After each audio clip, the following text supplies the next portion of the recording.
So, should we turn to the actual text now? Yeah, let's go. So, I'm just going to, a brief summary. Chapter 1, Lucy looks into a wardrobe. We start with our typical fairy tale opening. It's, once there were 4 children, and so on.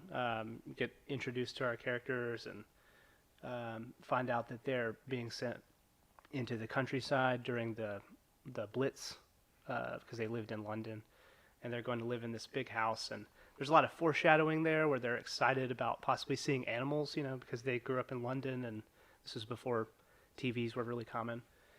But, what they're going to see in Narnia is a bunch of talking animals. And then you have this description. It's this sort of house that you never seem to come to the end of, and it was full of unexpected places, and they find like suits of armor and harps and all of these things, and then they find this room that just has a wardrobe in it. And the wardrobe has a looking glass on the door, which I think is, his allusion to Lewis Carroll's Through the Looking Glass, and it's kind of letting you know this is what you're about to be in for. And the house itself is actually owned by some mysterious guy who they think is like funny to look at because he's so crazy, but they describe him as even like some mysterious character out of a professor, right? Out of a book. Yeah, Professor Diggory is the owner of the house, and he is like you're saying, you have all these elements of you have the mystery. Whose house is this? Wow, what is this house for? What are all these rooms for? Look at this wardrobe. And yeah, it sets it up beautiful. Yeah, now, so in the story, it's raining, so they can't go outside the first day they're there, so they play hide and seek, and Lucy ends up hiding in the wardrobe. And I've always thought it's funny that repeatedly throughout the story, I don't know if you guys noticed this, whenever anyone is going into the wardrobe, C.S. Lewis, as the narrator, kind of stops, and he's like, because they left the wardrobe door open because, of course, everyone knows. Let's see, I've got the quote here. She stepped into the wardrobe, leaving the door open, of course, because she knew that it is very foolish to shut oneself into any wardrobe. And I just thought it's this trolling that he's doing that's kind of making fun of the weird morals that a lot of Victorian fairy tales would stop, and they'd be like, of course, every princess tells the truth, right? So that's not like a big thematic point, but I've always thought it was kind of funny dialogue that he puts in there. You mind if I bring up one thing before we move any further? I think one thing that I noticed, there's one character that I specifically noticed much more about this reading than I did ever before, and it's actually Edmund. Edmund, first of all, in just this first half of The Lion, the Witch, and the Wardrobe, is intentionally... Lewis does a masterwork at exploring the depths of his faults. In fact, I would go so far as he demonstrates pretty much like the list as far as like the sins that are the problem. I like the fact that it's small. It's a little exchange, but when it's raining outside, it starts to rain. You see his fallenness, his wrong attitude manifest for the first time. And actually, it's Susan who calls him out because he's like, "I can't believe it's raining." I can't remember exactly how he said it, but I cannot believe it's raining, and he's very mad about it and just throwing a fit. And Susan points out that like, Edmund, what are you talking about? It's been beautiful days for like 4 or 5 days in a row. It's interesting that the first of all of his sins to be demonstrated is like he's ungrateful. Yeah, and I thought that hit me as profound this time. He's not thankful. He takes things for granted. Yeah, and it's going to be set up and explored. Yeah, exactly. And it's like what a interesting way. Just like in the Silmarillion, we talked about how like Tolkien focused on this idea of isolation and this idea of how isolation breeds this singularity, this mindset of singularity. Whereas with this kid, it starts off with just being just a malcontent who's ungrateful for the things around him, which that's a huge central cool theme to build around. So. Yeah, and this kind of comes back to, for me, how Edmund is actually my favorite character, followed closely by Eustace, who are both just insufferable when you get to them. And they're insufferable because when I'm reading them, I see myself as a kid and even myself now. Yeah, for sure. But we'll get more into that, of course. Definitely. So anyway, chapter 1 ends with her coming through the wardrobe into this snowy world, and she sees a lamppost, and there's a fawn by the lamppost with an umbrella. And so with chapter 2, what Lucy found there, we pick up with introducing her and the audience reading this to Mr. Tumnus, who is a fawn. Now, this was one of the things that Tolkien had a huge issue with, having fawns in this story. And there was actually a quote that I got from a letter that he wrote to someone who had been reading. I guess Lewis had been lending them drafts, and he wrote to this guy, "It really won't do, you know. I mean to say, nymphs and their ways, the love life of a fawn, doesn't he know what he's talking about?" Now we'll see whenever Lucy gets to his house, he has a book on the shelf, nymphs and their ways and stuff like that. In Greco-Roman mythology, if a young girl was to come across a fawn, she would need to run because they were horrible, lecherous. Bad things were going to happen. The things that happen in most Greek mythology, to be honest. Right. But this really interesting thing I think that happens is that Lewis is just kind of a troll about this. Mm-hmm. So Mr. Tumnus takes Lucy back to his house, and then he tries to put her to sleep, and he at the end, you know, he's waking her up, and he's like crying, and I'm sorry, I'm a kidnapper for the White Witch. Mm-hmm. And so the root word of the crime that a lot of Greek fantasy has happened to women, raptus in Latin, is also the word for kidnapping. So he actually has the fawn raptus, but it's not the vulgar kind. I've always thought that was interesting. Yeah. But it's also kind of like, you can see why this got Tolkien's hackles up a little. That'd be, I guess, rooted in the same word as like rapture too, like to be taken away. Well, it means maybe? To seize. To seize. Yes. Okay. Yeah. Yeah, and so like this is part of the root for several makes different things like that. Anyway, so also there's this interesting introduction to terminology where Mr. Tumnus is asking if she is a daughter of Eve, and we see this played out a bunch in the story, this whole sons of Adam, daughters of Eve thing, which we'll come back to later. But any initial thoughts about that? No. Not knowing to where it leads, it's very interesting because you automatically assume Adam and Eve from the Bible. Right, and that's what they're talking about. First man, first woman. So. But then you have to wonder, like, what does that mean? How do they know about this? And so on. And this kind of goes back to, in a way, like our truth is myth there, although it's pretty clear that they believe this to be true. Yeah. Because you'll see later when Mr. Beaver speaks of Adam, he like bows. He does it in reverence. Anyway, so the books on Mr. Tumnus's bookshelves is just a funny joke, I think. They had titles like The Life and Letters of Silenus, or Nymphs and Their Ways, or Men, Monks, and Gamekeepers, A Study in Popular Legend, or Is Man a Myth? So that Nymphs and Their Ways is kind of like fawns would chase around nymphs and do their thing. I love how you're maneuvering this. By yes, the way. I'm trying not to Very immediately nice. get banned from whatever platforms we're on. It's like What Women Want type of book that he has on his shelf, basically, for Narnia. I've always got a kick out of that one. And then you have the whole Men, Monks, and Gamekeepers, A Study in Popular Legend. Gamekeepers because of all the talking animals, and then they have the Is Man a Myth?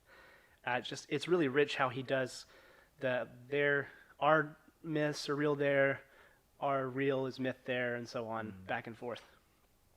Let's see. It's kind of funny because Is Man a Myth, or whatever that last book, but then he calls, their sons of Adam, daughters of Eve, and stuff like that. Yeah, and it just sort of speaks to the weird headspace they're in. I don't recall if he says it in this chapter, but it's made clear at some point that he does say that the White Witch has made it always winter and never Christmas, and it's been winter for like 100 years. Yeah. And so they're in this weird headspace because they probably haven't seen another son of Adam or daughter of Eve in the last 100 years, and that the prophecy is that they're supposed to be the ones that are ruling Narnia. Yeah. And just kind of want to dwell on this always winter and never Christmas. What do you guys make of that overall? No hope, maybe? No meaning. Maybe. So I think at least for the people of the time, English boarding school students getting to leave school for Christmas specifically, that would have been an extreme. I mean, it's joyous to everyone at all times. But there's something about it being like horribly cold and miserable but you don't at least get that one really great part of the year. Yeah. It's just gone. Now, of course, it's, you might ask, how do they have Christmas if there's no Christ? Mhm. But that's just kind of one of the things that we'll pass over. I'm not sure if there's a totally great answer to, but Santa, it comes to town at least. Yeah, exactly. And then that's another thing that Aslan must. when we get to Planet Narnia, I think it has some relevance because The Lion, the Witch, and the Wardrobe is the Jupiter book. Mm-hmm. And Jupiter, or Jove, was the jolly king that was jovial, and it has this perfect symbol in Santa Claus himself. And so there's this whole idea wrapped up in it of this jolly, merry season is just not there. But it does come back in the story as we get to it. So, all right. So I know this is a little bit of a side note, but what's interesting as far as that goes, like with Christmas, especially in, like in Britain. So up until A Christmas Carol was written, like no one really cared about Christmas, and so so it's like if you think of, I don't know, I'm thinking of like even in the 1940s, I guess you have had like 90 years stuff, whatever. But I could see where Lewis even may have at least an understanding or maybe a remnant of like that. You even have these people that don't necessarily care about the kids and the orphanages and stuff like that, or the poor, because that's just they're poor because of bad choices and stuff, whatever. Yeah. And maybe there's a little bit about that, that's still that's kind of there. Yeah. Maybe that there's some remnants and stuff of that, to where it's like, well, it's just who cares about a Merry Christmas? Who goes about saying that and stuff, whatever? Because it's not a big deal in London in the early 1800s anyway. Right. So I don't know, because it's just interesting to me that they didn't really celebrate Christmas and stuff, whatever, prior to that, until it was a Christmas Carol that really sparked the interest back to Christmas in England. I didn't actually know the history on that either. Yeah. So thanks for dropping some You're welcome. bombs on us. Thank Charles Dickens. So, of course, Lucy. I like he's drop bombs when we just talked about kids running from the Blitz. Yeah, the Blitzkrieg. Please don't drop bombs on us. That's why they're leaving. So then Lucy gets out, or Mr. Tumnus repents of trying to send her to the White Witch, and he does tell her, which I found interesting, that the whole wood is full of her spies. Even some of the trees are on her side. And, like the take that you get from the first couple of chapters of this is that Narnia over the last 100 years is kind of like living in East Germany during the communist occupation. Mm-hmm. They're like the Stasi are everywhere, and they're going to report you, and your neighbor's going to report you, and stuff like that, which is ultimately kind of what happens with some of this. And they have like a secret police and so on. Yeah.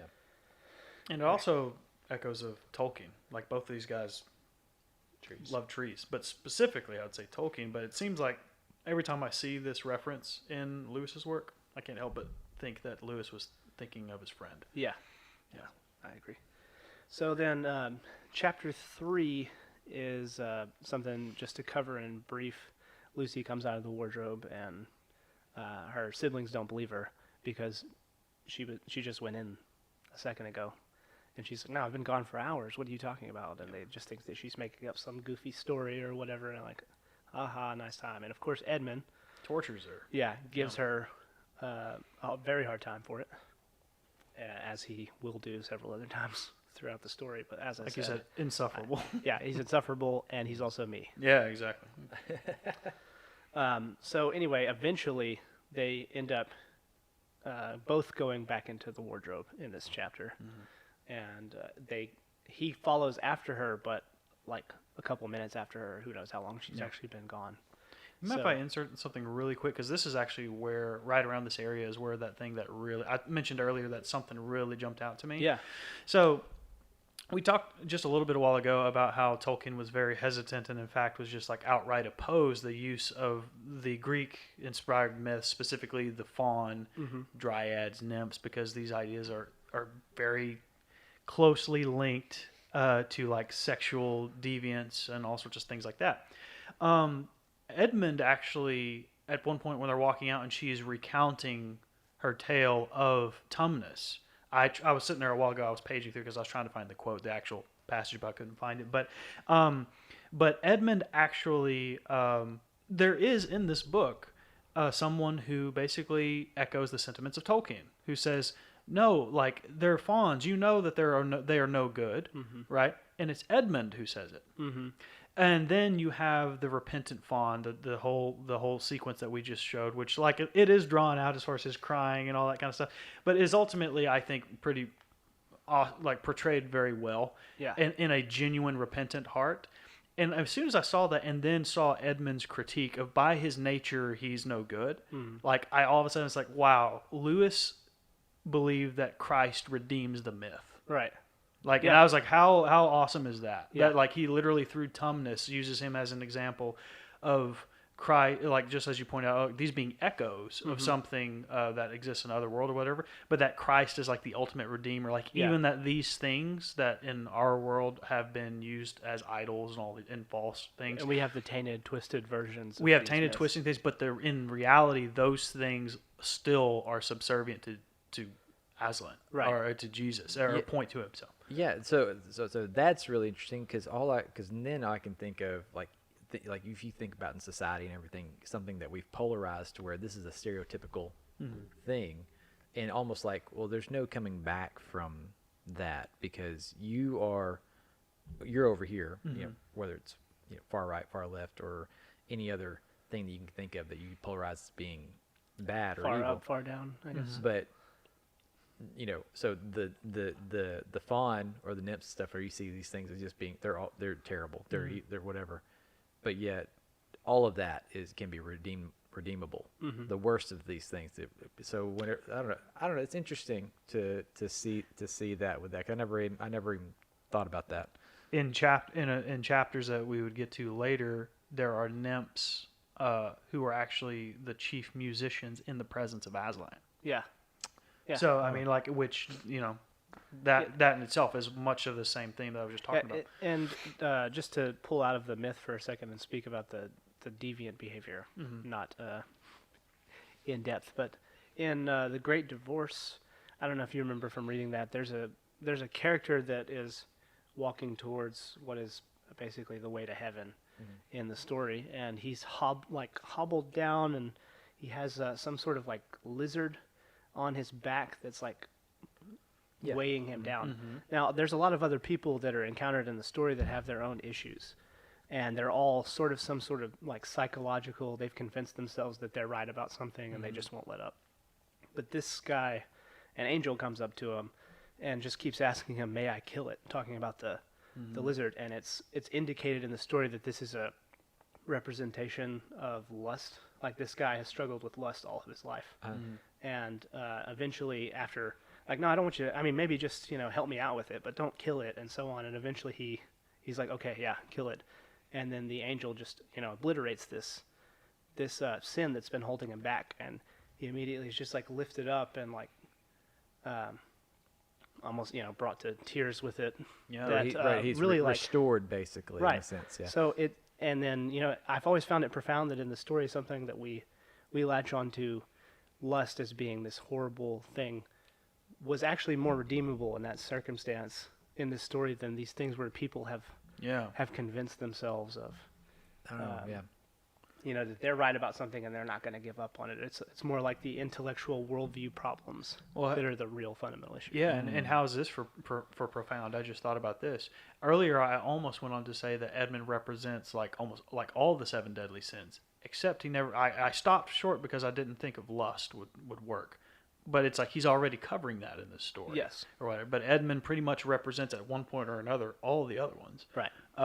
So he Exactly. Lewis was. This is the stuff we're talking about when we talk about the depth and intentionality of Lewis and his work. Is like there's so much there, just waiting for people to dig out. Even though it's just viewed as just that's just a children's book. It's like no. So, So last thing. So do you think that this is maybe going into a little bit of Lewis's psyche? I can't remember if we talked about this here or privately or whatever, but, you know, Lewis was saying that part of the intellectual snobbery that you had within even, like, let's say, like Oxford intellectualism and that type of stuff, whatever, you think like that and he recognized that even within himself. You think that like that's part of the reason, like, as far as the Great Divorce and that type of stuff, like maybe that's worse, you know, to him, maybe because that's just showing that that's more of his struggle, maybe, instead of this Like in that case, the lust and stuff that you saw in that I one. don't know. I actually don't know. Yeah, I'm not sure either, but that's something for sure that I'm gonna think about a lot after this. Yeah, we'll have to dig into that for sure. So, chapter 3 sort of finishes up with this first look at the White Witch. We've heard her briefly described by Tumnus, but Edmund hears these sleigh bells, and then he sees reindeer pulling a sleigh, but it's not Father Christmas, because, always winter and never Christmas.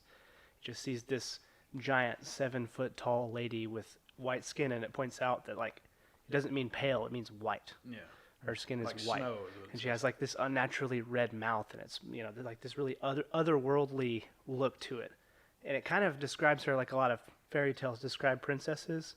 They're pale, and it points out that they have red lips, but Snow White. it's so much weirder and more extreme. Yeah. So this whole thing about her being the Queen of Narnia, you can tell something's off here. Yeah. So anyway, chapter 4, Turkish Delight, picks up from there. And you have the White Witch interrogating Edmund about, are you a son of Adam? This thing coming up again.